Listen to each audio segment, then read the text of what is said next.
alert. I'll put the top here, spoiler alerts. Now let's go back. Guys. Now it's spoiler alert time. We've already gave our scores.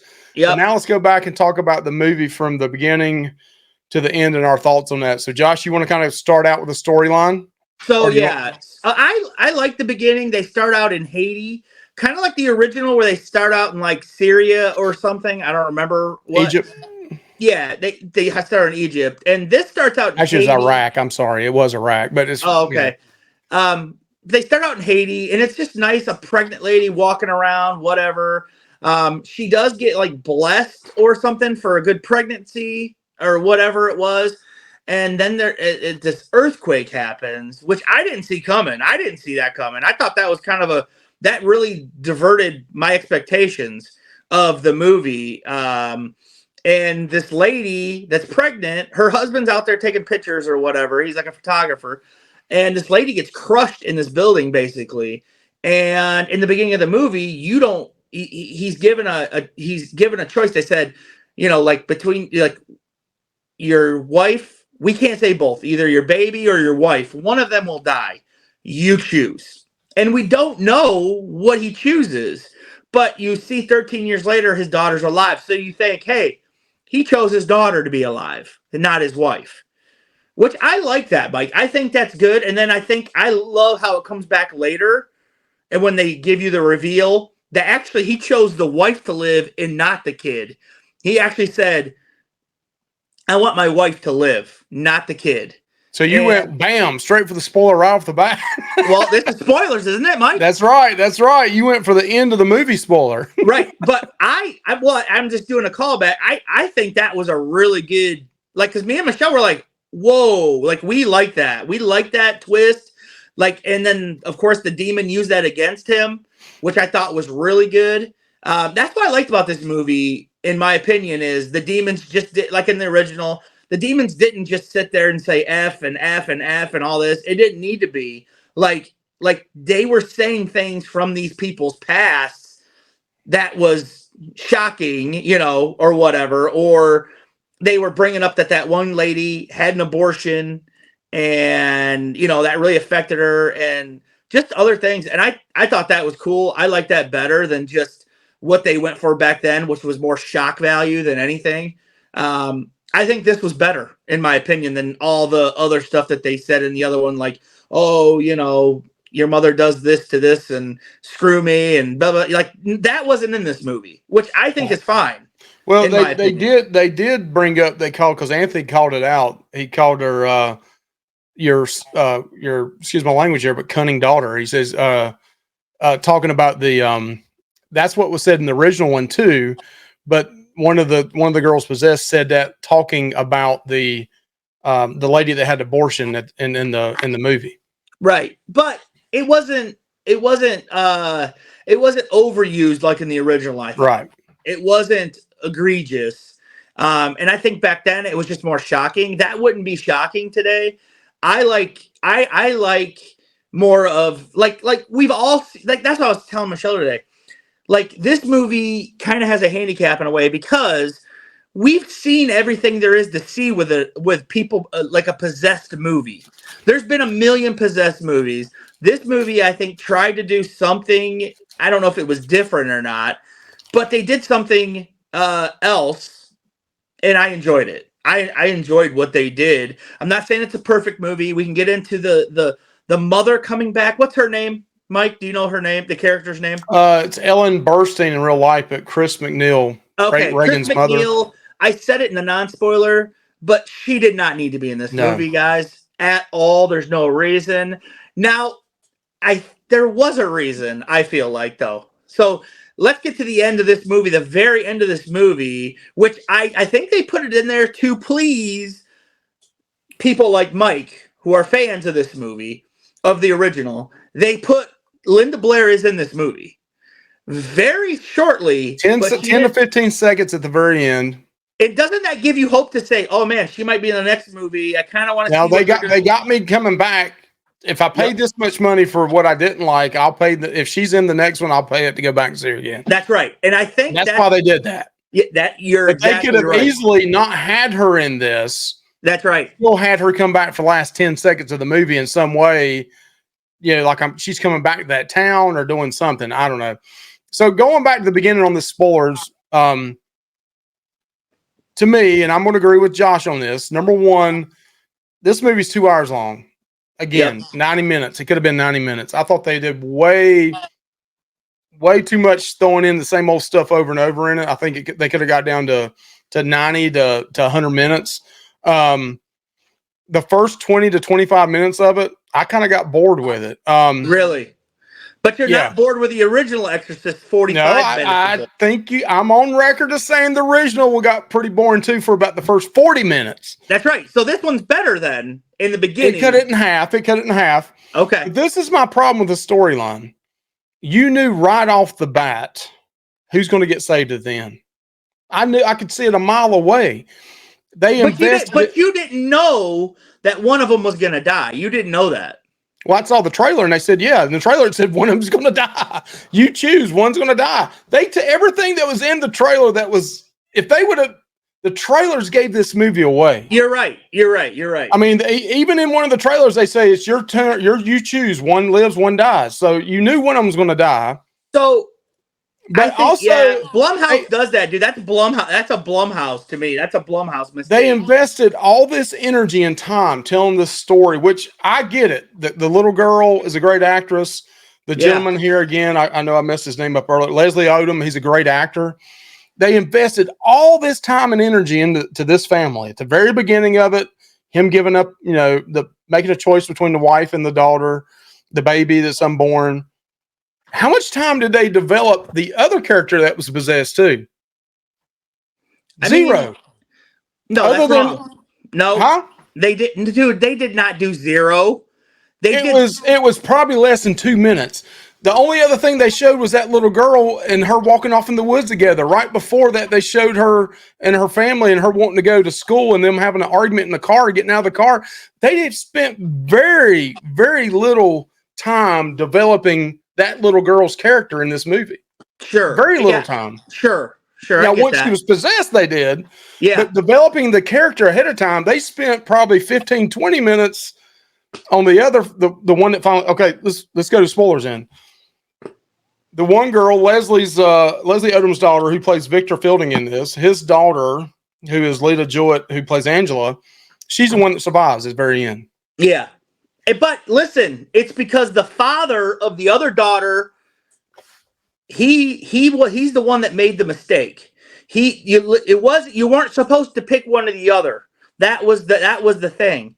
And he did. He gave in and he said, I pick you. And that was the determining factor why the girl died, why the demon or whatever took her soul instead of the other girl. Because of that reason. You didn't know that ahead of time. Like any father, he just called for it. Now, the other guy didn't call for it. No, but both the mother and the other father were like, we're not doing that. Right. We are not doing that. But that other father, he was weak. He was a weak, broken down man at this point.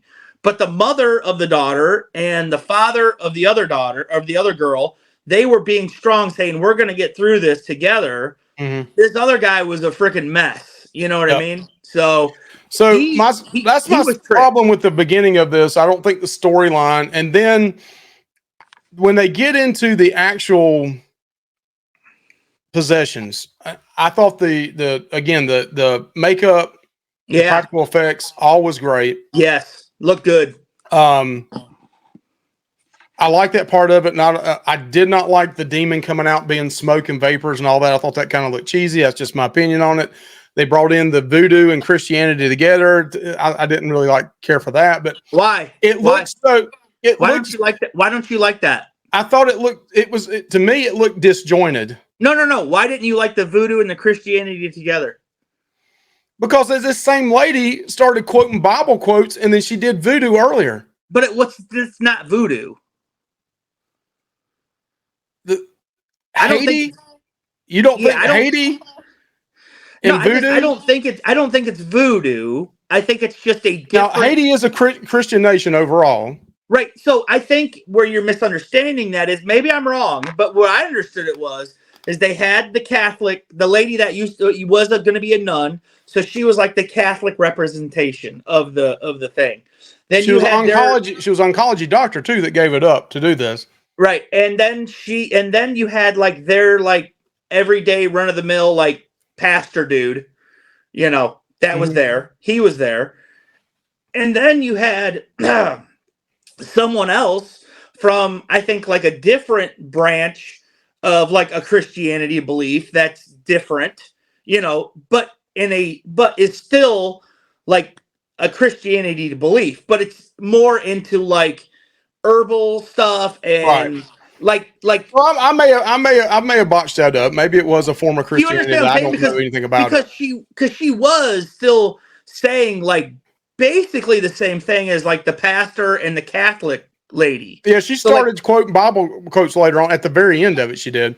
Right. But it looked so unorganized. Like nobody knew what to do. Nobody knew what to. Well, would you? Nobody took the lead on it. Well, it made, Mike, they didn't know what to do. None of them have ever done an exorcism, dude. It felt like this was so, in my opinion, my humble opinion, it felt very political again. Very trying to make a statement. What's the statement? The statement in this one, and they even said this early in the movie when they were talking to the mother. They said, "Well, why wasn't you in on The Exorcist?" She said, "Oh, I wasn't one of the patriarchs." In other words, I wasn't one of the guys. That's the reason I couldn't go into the exorcism. You had to be a guy to be in the Catholic Church. And don't get me wrong, I'm not Catholic. Is that not true? That is true, and it's still true today.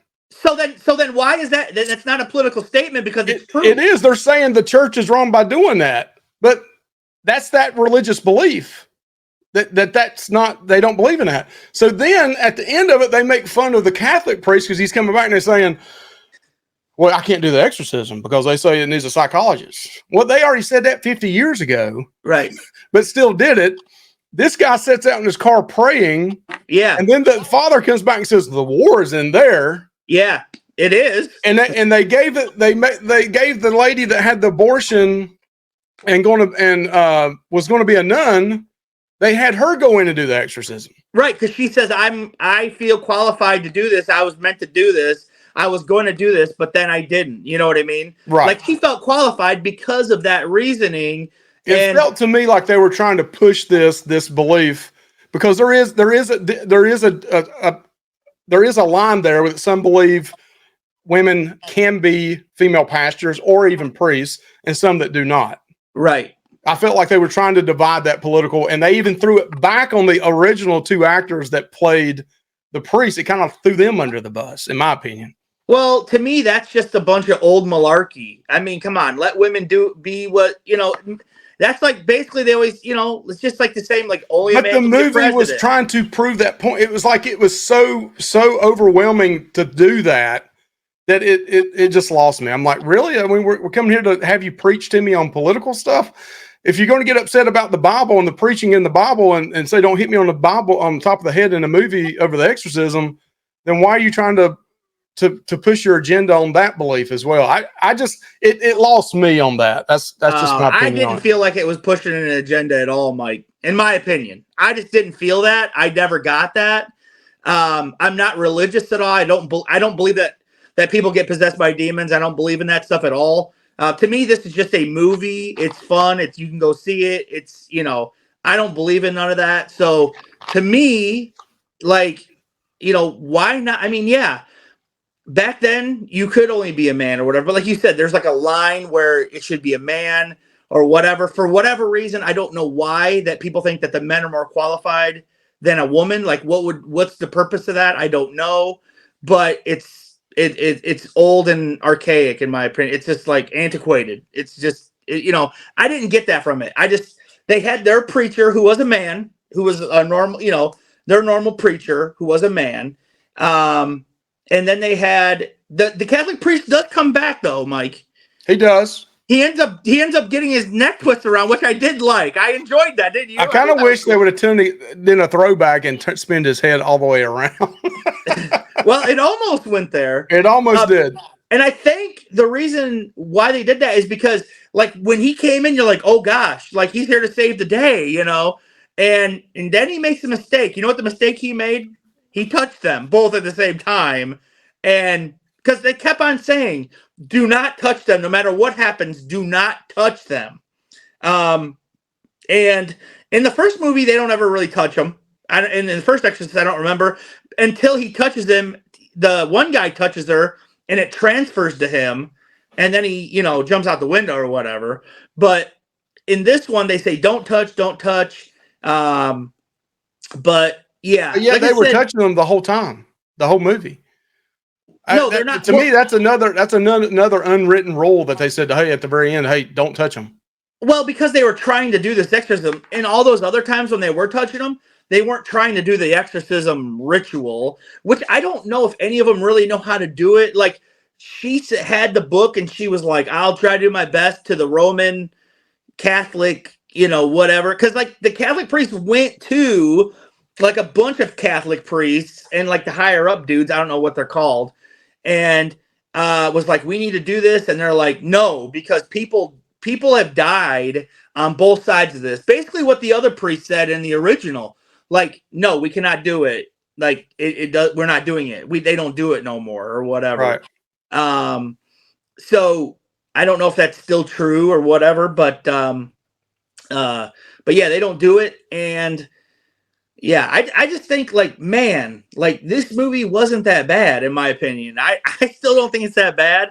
I mean, what new could they do with the Exorcist? I mean, Mike, like, what could they have done in this movie to make it a story that you like? Like, just have, like, one. Well, evidently nothing, because they didn't do it. I mean, you just wanted two Catholic priests that were both men to come in and just do the exorcism. Now, see, Josh, you're trying to make me sound like the old guy that thinks that just only men should be preaching. No, I never said that. I never said that. I know, but what do you want? Like, what would you have liked? Honestly, I thought the storyline, the basis for this, at the beginning, if they would have dove more into the other little girl's family more, the first 45 minutes, I want to sound like I said something like we watched a movie, but to me, the first 45 minutes of this, even though the first 20 of me was kind of slow, it's the back half of it is the same stuff over and over and over and over. You've seen it in every film. But what new could they do? What new could they do, Mike? They could have went with a different story, with not the mother bringing her back and then having her eyes gouged out. We didn't mention that. At some point, she comes back. She's trying to be the priest, even though she's wrote a book. She wrote the book, and that made her look like she was money hungry and kind of defamed her character, because in her first one she was an actress. Yeah, it kind of reminds me of the old Scream thing when Courtney Cox comes back and they're all mad at her because she wrote the book on it. Right. She's wrote this book, and then she's talking to the guy, and she's not really saying she's religious either. She says, I've just talked to a lot of different people, and do you believe and what do you not believe? But what you believe means a lot. But they brought her in. In my opinion, we talked about this already. They should have kept her out. Don't go down that storyline. That storyline probably took 15, 20 minutes in itself with her in there. And from what I've read behind the scenes, she really didn't want to be in this movie. Twice she turned them down. Yeah. Twice they came back with more money. And finally, the third time, she's like, hell yeah, give me the check. I'll do it. Right.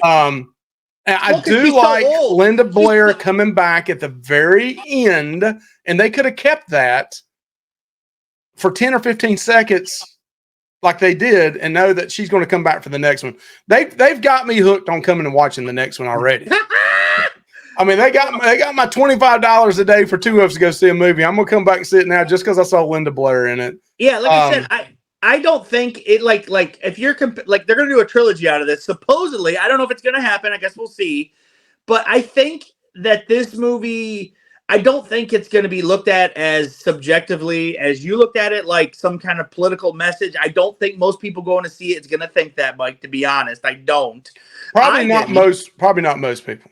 Right. I don't, and I didn't, I have seen a couple other reviews that thought the same thing I did too, though. I don't know if everybody's going to notice that, but maybe don't hate on me in the comments below on that. Yeah, I just felt like it was kind of really push it down. Listen, I'll have Mike's email for you. You can send him sexist messages. He's going to put my telephone number in here. You can text me some horrible messages. He's very sexist, so just know that, females in here. No, I'm just kidding. Mike's not. But But no, I just think, like I said, I didn't get that from it. The reviews I watched on it, no one even mentioned that. But I did watch a review, and I think you did too, where they mentioned that they said something about how it's going to affect the town.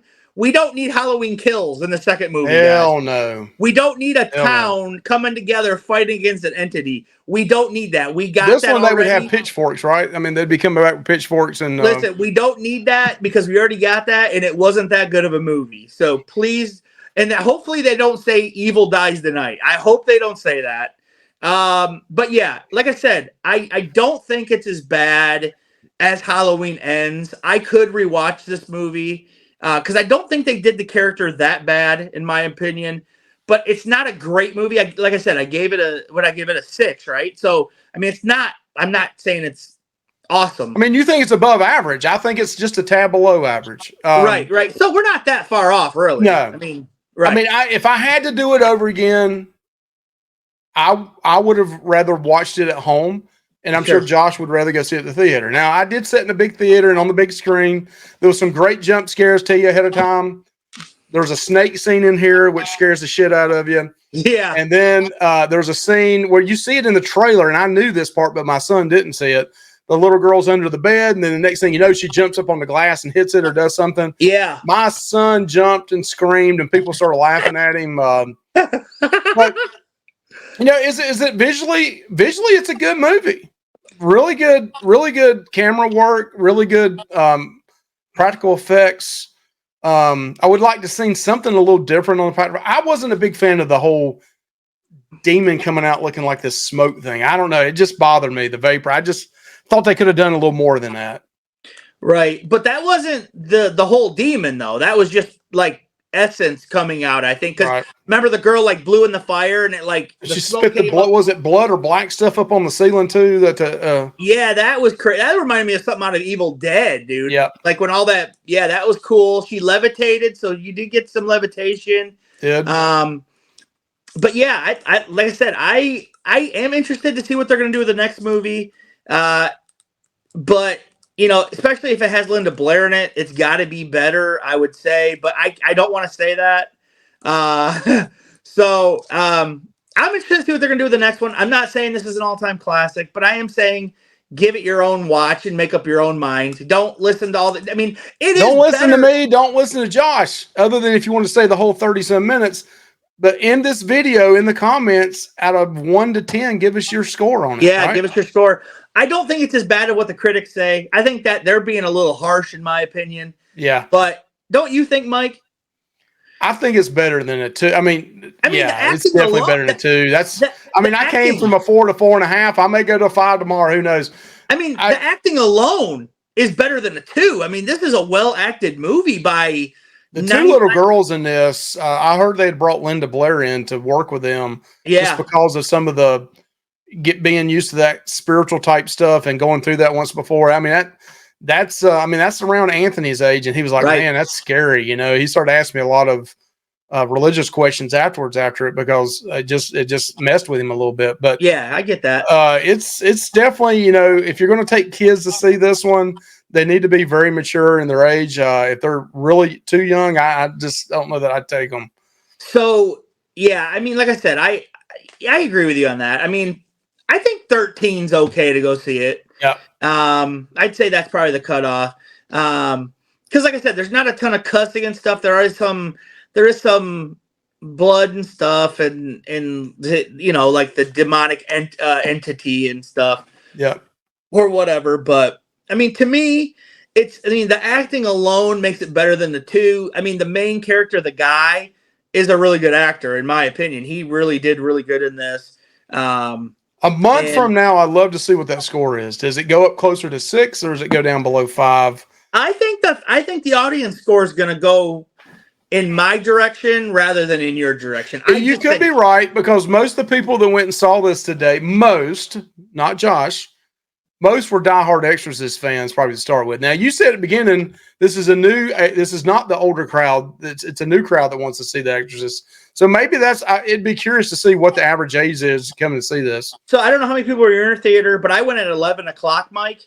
And at 11 o'clock, There was me and Michelle, my wife. She really liked this movie more than I did. She liked it a lot. She thought the original Exorcist was so boring she fell asleep. She didn't even watch it all. She didn't like it at all. This movie she really liked a lot. She told me she liked it better than Saw X. She liked it a lot.